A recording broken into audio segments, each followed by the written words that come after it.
A broke single dad walked into a store with just $1 left to buy diapers for his baby. But when a powerful CEO standing behind him spoke up, no one could have imagined the twist that would change all their lives forever. The grocery store was nearly empty that night, except for the faint hum of the ceiling lights and the quiet shuffle of workers restocking shelves. It was the kind of place that felt a little too bright, where silence only made you more aware of yourself. Mark pushed his cart slowly down the last aisle, his shoulders heavy, his eyes fixed on the small pack of diapers sitting alone in the wire basket. That one package wasn't just an item, it was the last thing standing between his daughter and another restless night. Mark was only 32, but life had carved lines into his face that made him seem older. His beard was patchy, his clothes worn, and his sneakers had holes in the sides. Yet despite his appearance, there was something steady in the way he carried himself. His daughter, Emily, was only 2 years old. At home, she was probably curled up in her crib with nothing but a faded blanket and a stuffed bear missing an eye. She didn't know what her father was going through, and Mark was determined to keep it that way. As he approached the checkout, he reached into his pocket for his wallet. The leather was cracked and frayed at the edges, and when he opened it, a single dollar bill peeked out, surrounded by a few dimes and pennies. He counted the coins once, twice, 3 times, as if by some miracle they might add up differently. But no matter how he arranged them in his palm, they came to just a little over $2. He swallowed hard, his throat tight. He knew the diapers would cost more than that, but leaving without them wasn't an option. Behind him, the sound of heels tapped against the tile floor. He didn't turn, but he could feel the presence of someone waiting. People didn't like delays at checkout lines. He slid the pack of diapers onto the belt, his heart pounding in his chest. The cashier, a young woman who looked barely out of high school, gave him a polite smile as she scanned the package. The register beeped and the screen flashed. $8.49. Mark's stomach dropped. His hand froze in midair as he held out his crumpled dollar. He forced a small, shaky laugh. How much did you say?" $8.49, the cashier repeated, her voice soft but firm. Mark nodded slowly, pretending to search his wallet again, though he knew exactly what was inside. A wave of heat flushed over him, crawling up his neck and into his face. He could feel the impatience building behind him, even though no one had said a word yet. His chest ached. "Maybe I can." "Put it back," he mumbled, reaching for the pack of diapers, his fingers trembling. That's when a calm, steady voice broke the tension. "I'll take them all." The words hung in the air for a moment, confusing everyone, including Mark. He turned slowly, unsure he had heard right. Standing behind him was a woman in her early 40s. She was dressed in a navy blue business suit, her hair swept back neatly, her posture confident. Her face was striking, not because of makeup or glamour, but because of the quiet strength in her eyes. Mark blinked. "I'm sorry, what?" The woman stepped forward, holding out her black credit card to the cashier. "I'll pay for all of them. Every pack of diapers in this store." The cashier froze, her eyes flicking nervously between the woman and Mark. The few people in the line craned their necks, whispering to each other. It wasn't the kind of scene you witnessed every day. Mark shook his head, embarrassed. "No, please, you don't have to do that. I can't let you." The woman smiled faintly, her expression firm but kind. "It's not about what I have to do. It's about what I want to do. Sometimes we're given the chance to help someone. Tonight, that chance is mine." Mark's eyes stung. He wanted to protest, but the words stuck in his throat. The cashier, unsure what else to do, took the card and began scanning every package of diapers from the shelves nearby. The beep of each item rang through the store like a reminder of what was happening, an act of generosity too big for Mark to wrap his mind around. As the pile of diapers grew, Mark felt smaller and smaller. He thought of his daughter's tiny face, her little hands reaching out for him when she woke in the middle of the night. He thought of the nights he had gone hungry so she could eat, of the jobs he had lost because he couldn't find someone to watch her, of the countless times he had told himself tomorrow would be better.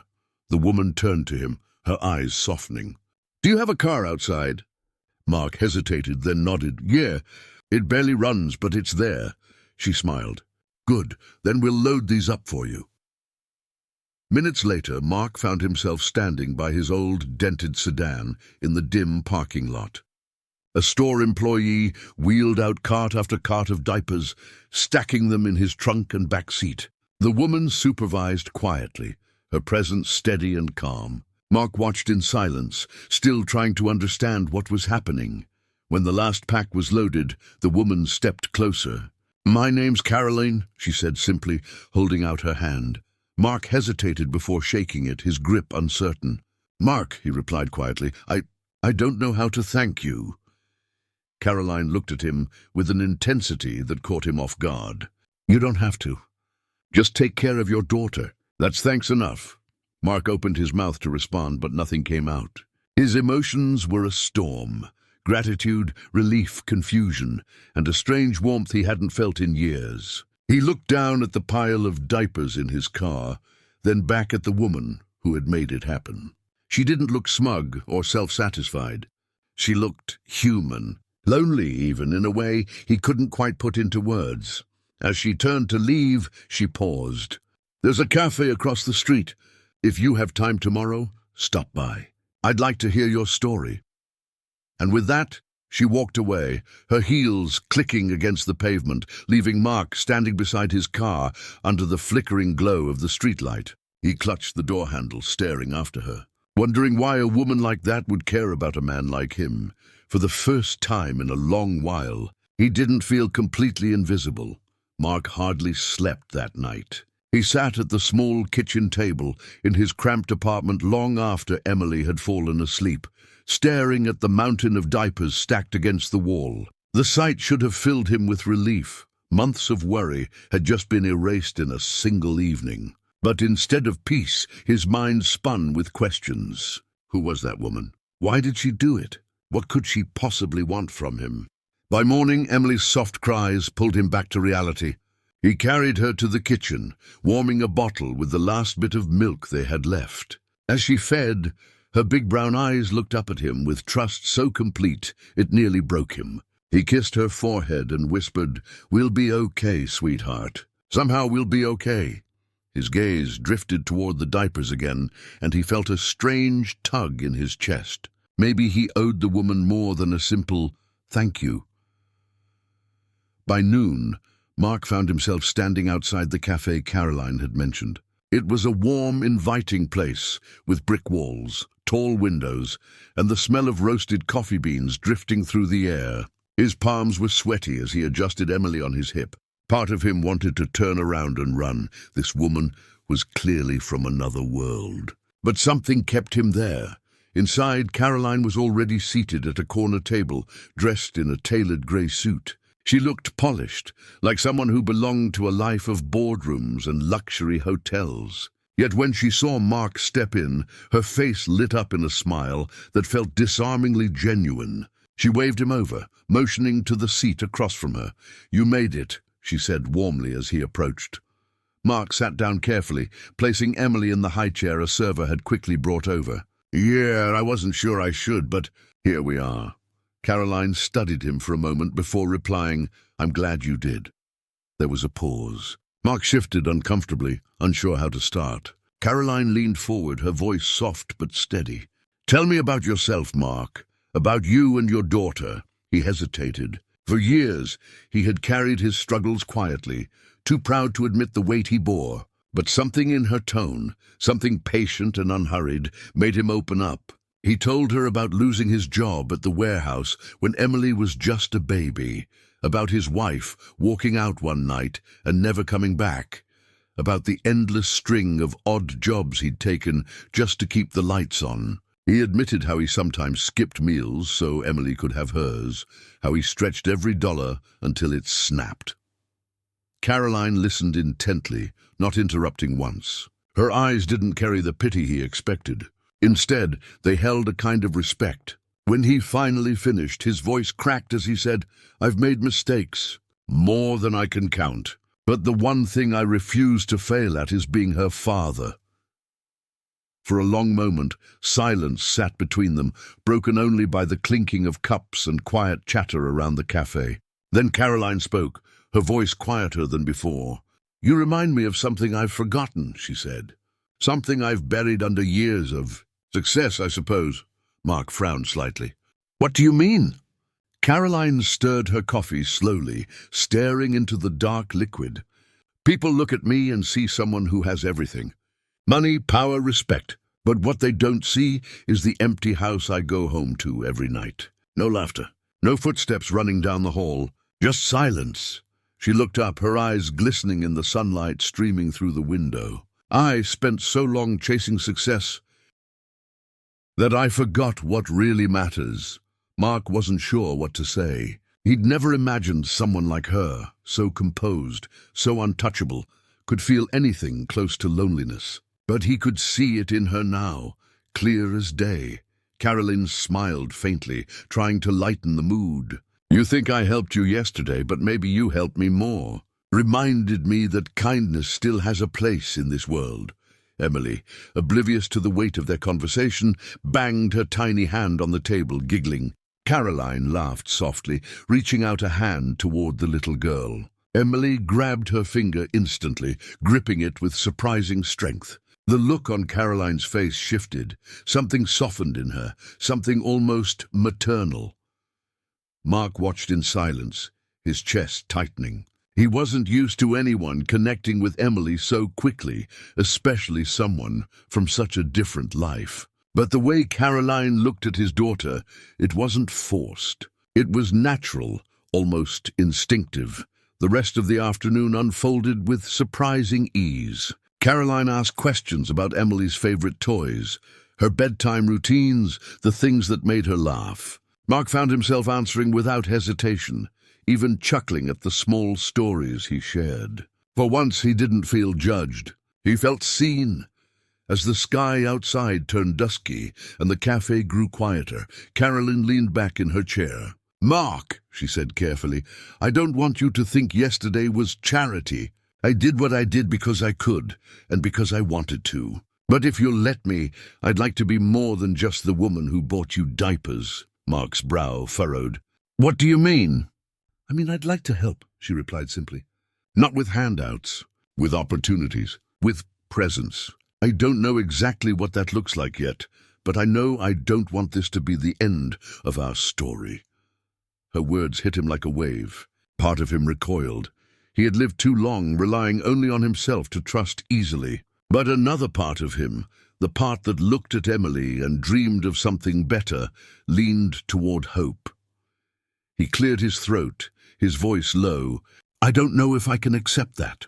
"I'm not looking for a savior," Caroline nodded. "I'm not offering to save you. I'm offering to stand beside you." The sincerity in her tone left him speechless. He glanced at Emily, who was still holding tightly onto Caroline's hand, giggling as if she had known her forever. Something shifted inside him then, not a decision, not yet, but the beginning of one. When they finally left the cafe, the evening air was cool, filled with the scent of rain on pavement. Caroline walked with them to his car, her heels clicking softly against the sidewalk. Before they parted, she knelt to say goodbye to Emily, brushing a strand of hair from the little girl's face. Emily beamed at her, and for a fleeting second it looked as if Caroline belonged right there with them. Mark drove home that night with more than just a trunk full of diapers. He carried with him a feeling he hadn't known in years, possibility. He didn't know where this strange connection with Caroline would lead. But he knew one thing for certain: his life and Emily's had already begun to change. The next few days passed with an unusual sense of anticipation for Mark. Every morning, he woke to Emily's giggles, her tiny hands reaching for him, and though their lives hadn't magically transformed, there was something new lingering in the air: hope. For the first time in a long while, he felt as though life had cracked open a small window, letting in the possibility of light. And at the center of that light was Caroline. She hadn't vanished after their meeting at the cafe. In fact, she had sent him a short message the very next day, asking if she could stop by with a gift for Emily. Mark hesitated before agreeing. He wasn't used to letting people in, especially someone like her, but the memory of how Emily had clung to her finger at the cafe convinced him to say yes. When Caroline arrived that afternoon, she didn't come with extravagant packages or showy gestures. Instead, she carried a small bag with 2 children's books, their covers bright and cheerful. "These were my favorites when I was a little girl," she explained as she handed them over. "I thought Emily might like them too." Emily's eyes lit up immediately as she reached for the books. She babbled happily, turning the pages with her chubby fingers as though she already understood their value. Caroline sat cross-legged on the floor beside her, her expensive suit jacket set aside, and began reading aloud in a soft, melodic voice. Mark stood by the kitchen doorway, watching in stunned silence. The sight of Caroline, this powerful, polished woman, sitting on the worn rug of his modest apartment, laughing at Emily's squeals, stirred something deep inside him. That evening, after Emily drifted off to sleep, Mark offered Caroline a cup of tea. They sat together at the small kitchen table, the same one where he had spent so many sleepless nights worrying about the future. But tonight, the air felt different. "You don't have to do all this," he said after a while, his voice low. "The books, the time you're spending here, I don't want you to feel like you owe us anything." Caroline looked at him steadily. "I don't feel like I owe you, Mark. I want to be here." Her words caught him off guard. He opened his mouth to respond, but she continued. "You know, people think loneliness only belongs to those who have nothing. But sometimes it's those who have everything who feel it most deeply. I've spent years surrounded by people in suits, boardrooms full of voices. Yet I've never felt as connected as I do sitting here with you and Emily." Mark studied her face, searching for even the smallest trace of insincerity, but found none. She meant every word, and for reasons he couldn't quite name. That frightened him almost as much as it comforted him. The days turned into weeks, and Caroline's visits became a quiet routine. She would stop by after work, trading her heels for slippers and reading to Emily, or helping Mark prepare dinner. Sometimes they ate together, laughing at Emily's messy attempts to feed herself.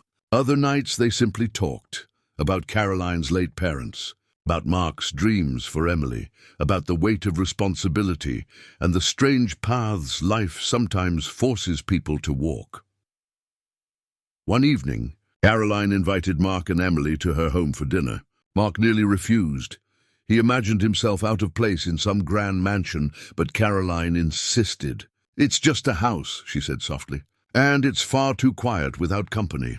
Her house turned out to be exactly what Mark had pictured, a sprawling property with gleaming marble floors, floor-to-ceiling windows, and chandeliers that glittered like stars. Emily squealed with delight as she toddled through the wide halls, her laughter echoing against the walls. Caroline watched her with a bittersweet expression, as though seeing something she had long missed.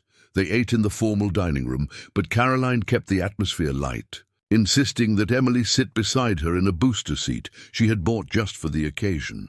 Mark couldn't help but notice the way Caroline's face softened every time Emily giggled or reached for her hand. It was as if the little girl was filling a void Caroline had carried silently for years. After dinner, Caroline gave them a tour of the house. They stopped in one room that caught Mark's attention immediately, a nursery. It was fully furnished with a crib, toys, and even a rocking chair, but it was untouched, almost too pristine. Caroline's voice grew quiet. "I thought one day I might have children, but life had other plans. I poured myself into work instead." She let out a small, shaky laugh. "I never thought I'd see this room used." Mark didn't know what to say. He could see the rawness in her expression, the way her hand lingered on the edge of the crib. Emily waddled into the room, clutching one of her new books, and plopped herself into the rocking chair, giggling as she rocked back and forth. Caroline's eyes filled with tears she didn't try to hide. That night, when Mark carried a sleeping Emily to the car, Caroline followed them outside. Under the soft glow of the porch lights, she looked at him and whispered, "I don't know why life brought us together like this, but I'm grateful it did." Mark nodded, his throat tight. He didn't trust himself to speak. As weeks passed, their connection deepened. Caroline began rearranging her schedule to spend more time with them. She even accompanied Mark to the park, where Emily chased pigeons and laughed until her cheeks turned rosy. Passers-by glanced at them curiously, probably assuming they were a family. The thought startled Mark at first, but as time went on, the idea didn't seem so impossible. Still, doubt lingered in his heart. He couldn't shake the fear that this was temporary, that one day Caroline would wake up and realize she didn't belong in his world, that she would step back into her life of wealth and power, leaving him and Emily behind. One rainy evening, those fears spilled out. After putting Emily to bed, Mark sat at the kitchen table, his head in his hands. Caroline reached out gently, placing her hand over his. "What's wrong?" she asked softly. He lifted his eyes, weary and vulnerable. "I'm scared, Caroline. Scared of depending on you. Scared that one day you'll realize I'm just a broke single dad with nothing to offer. And then you'll leave." Her expression didn't waver. She squeezed his hand tighter. "Mark, I didn't come into your life because of what you have. I came because of who you are, and because of Emily. You two make me feel alive in a way money never could. Don't you see? You're giving me more than I could ever give you." Her words hit him harder than he expected. For so long he had believed his worth was measured by what he could provide financially. But Caroline was telling him his worth was something deeper, something no dollar could buy. In that moment, Mark felt something shift within him. It wasn't love yet, at least not the kind he fully recognized, but it was something close. A bond, fragile yet unbreakable, forming quietly between a man who had lost everything and a woman who had gained everything but still longed for more. As the storm raged outside, Mark realized that maybe, just maybe, this wasn't a fleeting chapter in his life. Maybe it was the beginning of something far greater than he had dared to hope. The days of quiet comfort began to evolve into something far more complicated. Mark and Caroline's bond was undeniable now, but so was the scrutiny that surrounded them. People noticed. Neighbors, co-workers, even strangers at the park couldn't help but whisper when they saw the polished CEO walking hand in hand with a little girl who wasn't hers, laughing with a man whose worn jacket and tired eyes marked him as someone from a very different life. At first, Mark tried to ignore it. He had endured judgment his whole life. Teachers who thought he wouldn't amount to anything, landlords who looked down on him, even relatives who had distanced themselves after his wife left. But Caroline wasn't used to this kind of attention. She was accustomed to commanding respect, not curiosity. And though she smiled through it, he could see the subtle shift in her expression whenever someone's gaze lingered too long. One evening, as the three of them shared dinner at a cozy diner, the whispers became too obvious to miss. A group of women at the next booth leaned toward each other, their voices just loud enough to carry. "That's Caroline Winters, isn't it? The CEO? Who's the guy? Some charity case?" Mark froze mid-bite, his jaw tightening.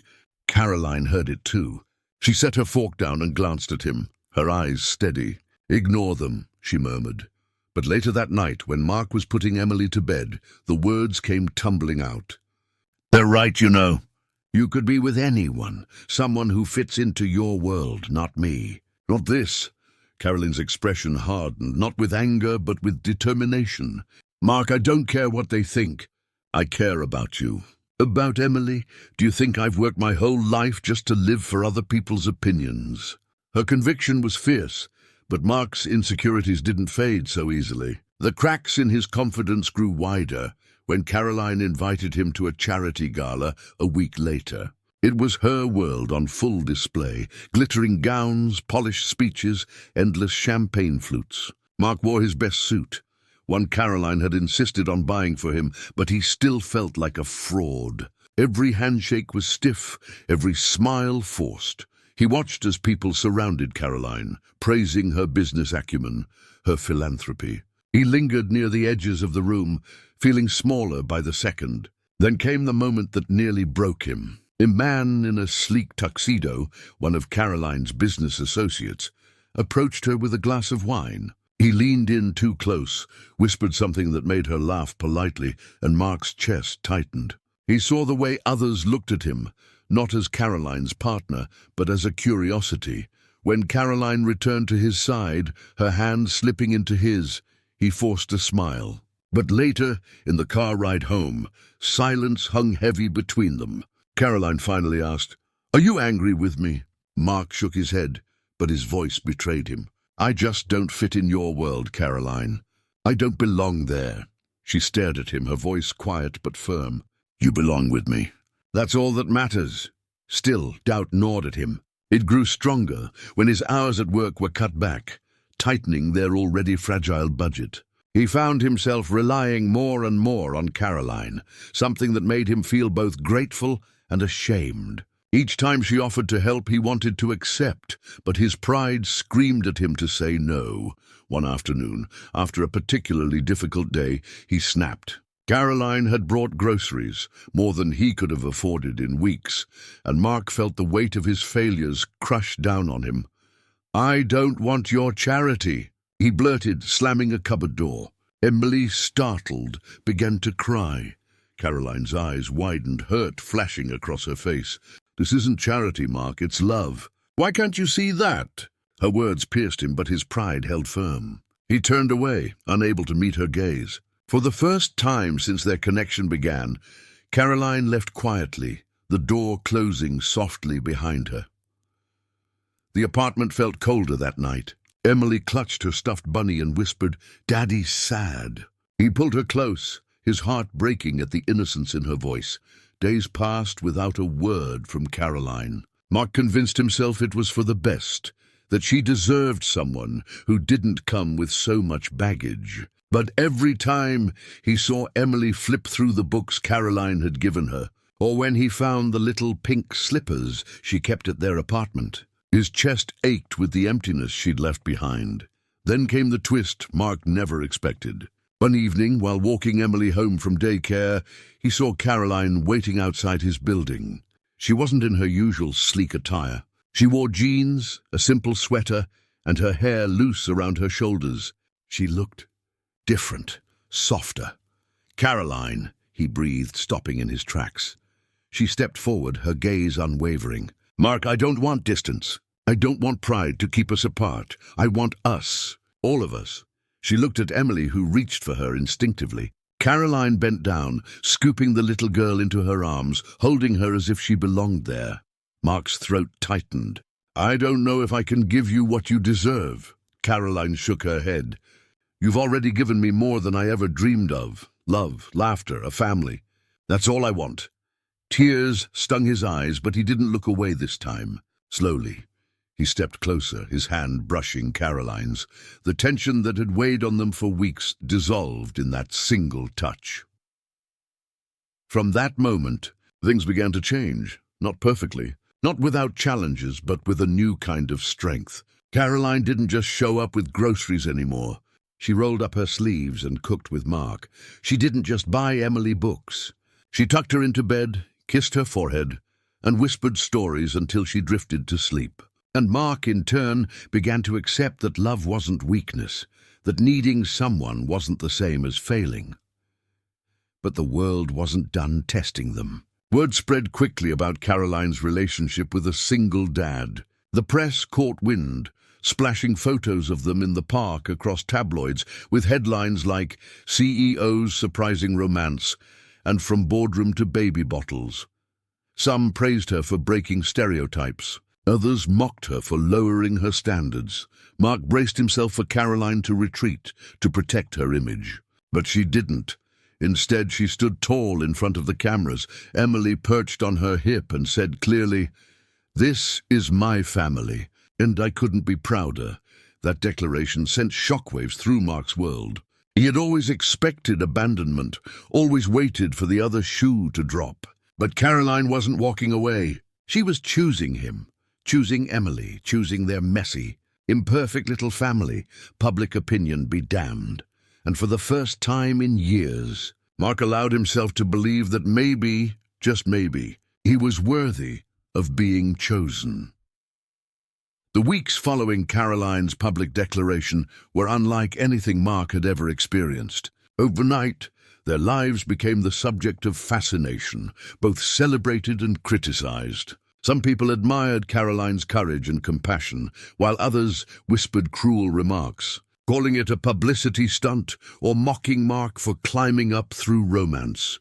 But inside their little apartment, away from flashing cameras and gossip columns, life felt startlingly normal, warm even. Emily woke each morning with laughter, demanding pancakes or insisting on reading her books for the 10th time.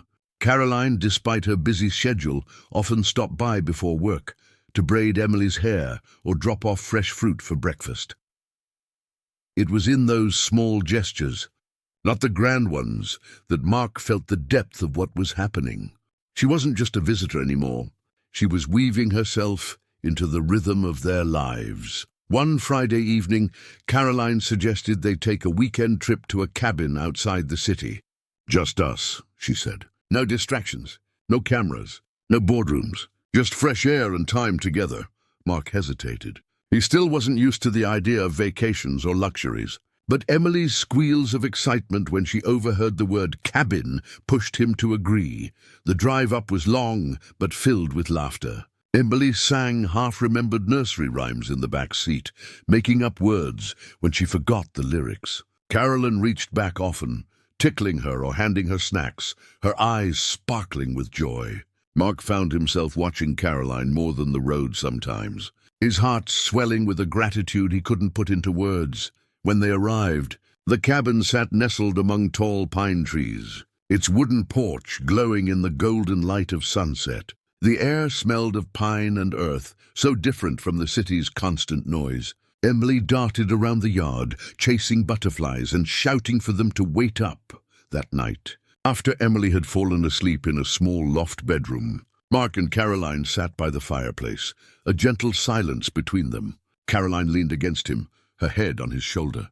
The fire crackled, its warmth filling the room. "I used to think I had everything," Caroline said softly. "The company, the recognition, the security. But now I realize I was missing everything that truly matters." Mark swallowed hard, his hand tightening around hers. He wanted to say something, to confess the feelings that had been building inside him for weeks. But the words caught in his throat. Caroline must have sensed his struggle because she shifted to face him, her eyes reflecting the firelight. "Mark, I don't care about the tabloids. I don't care about the whispers. I care about this, about us, do you?" He finally found his voice. "I do, more than I ever thought I could." For the first time in years, Mark leaned into a kiss not born of desperation or loneliness, but of hope, pure, unshakable hope. The next morning, life reminded them that joy often comes with challenges. Caroline received a phone call while Mark prepared breakfast. It was her board of directors. Rumors about her relationship with Mark had begun to unsettle some of the company's stakeholders. There were whispers that her judgment was clouded, that her personal choices reflected poorly on the firm. When she hung up, her face was pale. Mark immediately noticed. "What's wrong?" "They're questioning my ability to lead," she admitted. "Some think being with you makes me look weak." The words stung, though she hadn't meant them cruelly. Mark stepped back, shame washing over him. "They're right," he muttered. "I'm holding you back." Caroline's eyes flared with anger. "Don't you dare say that. You and Emily give me strength. If they can't see that, then that's their problem, not mine." But Mark couldn't shake the feeling. He spent the rest of the day distant, watching Emily and Caroline play outside, but unable to join in fully. That night, when Caroline asked what was wrong, the truth poured out. "Caroline, I don't want to be the reason you lose everything you've built." She reached for his hands, her grip firm. "Mark, everything I've built means nothing if I don't have someone to share it with. And right now, that someone is you." Her determination pierced through his doubts, but he still felt the weight of the world pressing on them. Back in the city, the challenges grew sharper. Paparazzi followed them on grocery runs. Online articles speculated about their relationship. One even published a photo of Mark carrying Emily on his shoulders with the caption, "CEO's new family." Mark tried to shield Emily from it all, but Caroline refused to hide. She held his hand in public, lifted Emily into her arms at parks, and made it clear through every action that she wasn't ashamed. Slowly, Mark realized that Caroline wasn't just saying she loved them, she was proving it. The turning point came during a press event. Caroline was unveiling a new charitable initiative when a journalist asked bluntly, "How do you expect shareholders to trust your leadership when you're involved with a man so beneath your station?" The room fell silent. Cameras clicked. Mark, standing at the side of the stage with Emily, froze. Caroline straightened her shoulders, her voice ringing out with confidence. "That man," she said firmly, pointing toward Mark, "is not beneath me. He is beside me. He is the most hard-working, compassionate person I know, and together with his daughter, they've shown me what it means to truly live. If anyone doubts my ability to lead because I chose love, then perhaps they're the ones who need to rethink what leadership means."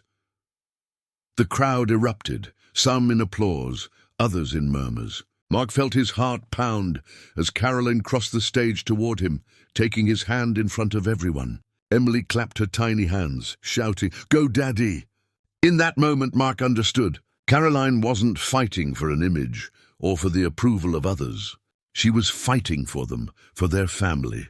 Life after that wasn't magically perfect. There were still whispers, still challenges, but the foundation between them was unshakable now. Mark found new work slowly rebuilding his confidence. Caroline balanced her role as CEO, with evenings spent reading Emily bedtime stories or helping Mark cook. And Emily, blissfully unaware of the storm they had weathered, simply thrived in the love that surrounded her. One crisp autumn evening, as leaves crunched underfoot, Caroline surprised Mark by suggesting they revisit the same grocery store where they had first met. "Full circle," she said with a smile. Mark chuckled, pushing Emily in the cart. "You mean the place where I nearly lost my dignity over a pack of diapers?"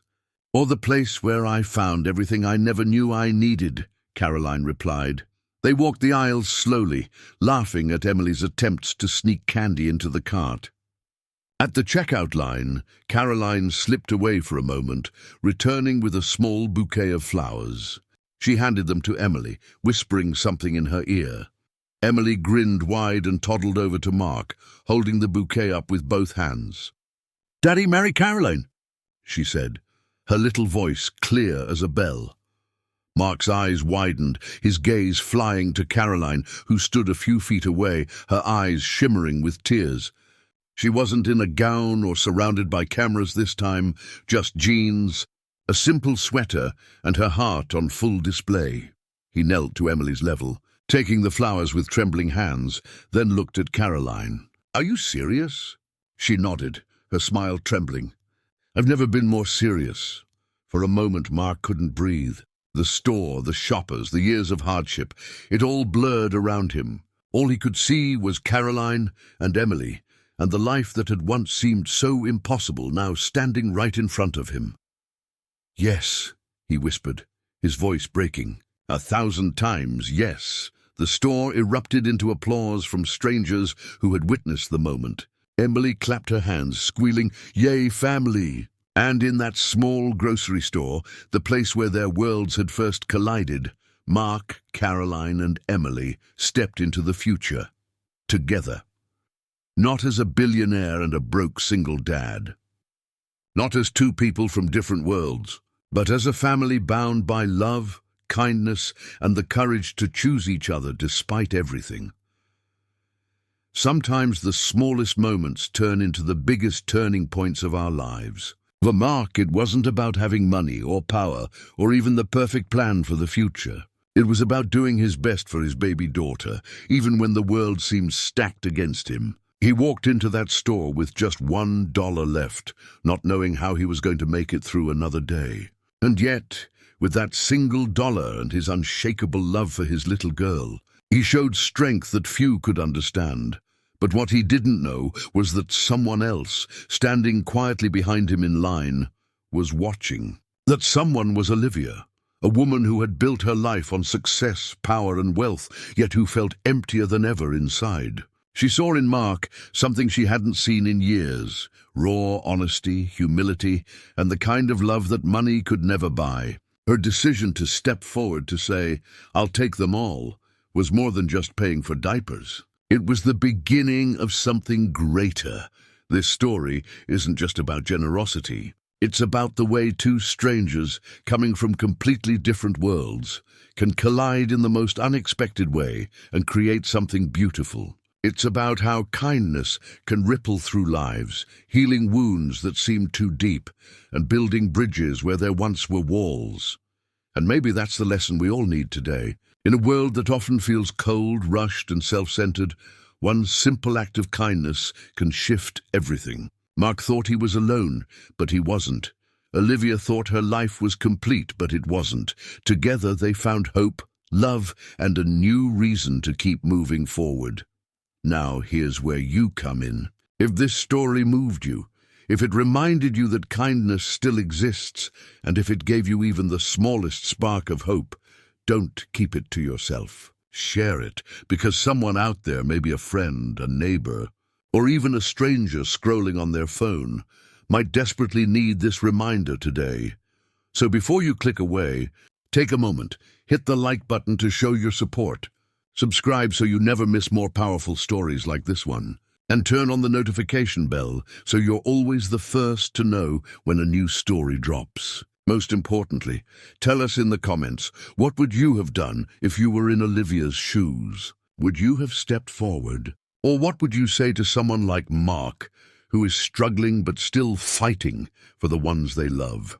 Your voice matters. Your kindness matters. Together, we can make stories like this spread further and inspire more hearts.